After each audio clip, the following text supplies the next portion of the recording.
Un jouet alimenté par une pile émet un son à une fréquence de 1800 Hz. Il décrit un cercle de 1,2 m de rayon à raison de 2,4 tours par seconde. Cette dernière information correspond à la vitesse angulaire. Un tour correspond à un angle de 2 pi radians. Donc, s'il fait 2,4 tours par seconde, il fera 2,4 fois 2 pi radians par seconde, soit 15,07 radians par seconde. On nous demande de déterminer quelles sont les fréquences maximales et minimales perçues par un observateur immobile situé à une certaine distance dans le plan du cercle.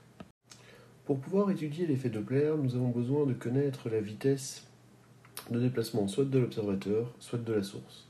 Ici, l'observateur est au repos, c'est donc la source qui se déplace.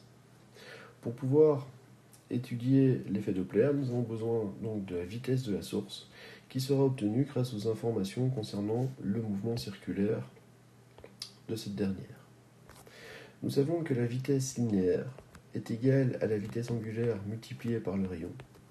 Donc ici, notre vitesse linéaire est égale à 15,07 multiplié par 1,2 et nous trouvons comme vitesse linéaire 18,09 mètres par seconde.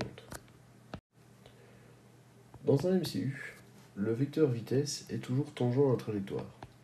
Donc si nous représentons la trajectoire de notre objet comme ceci, avec un objet qui tournerait dans le sens trigonométrique, lorsque l'objet est situé en ce point, son vecteur vitesse est comme ceci.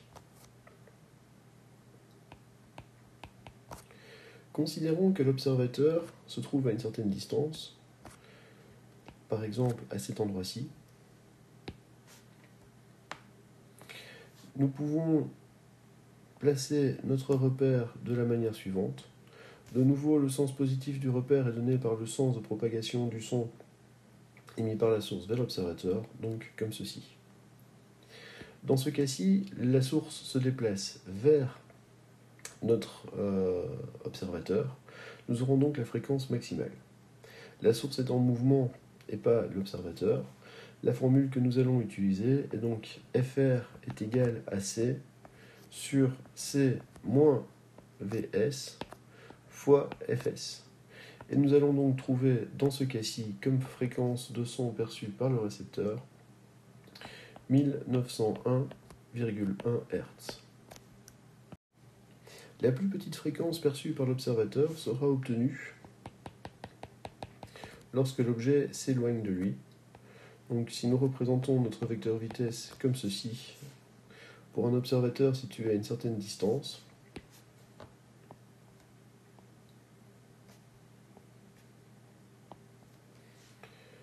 nous pourrons déterminer la fréquence perçue par la relation C sur C plus Vs fois la fréquence de la source, et nous trouvons comme fréquence perçue 1709,06 Hz.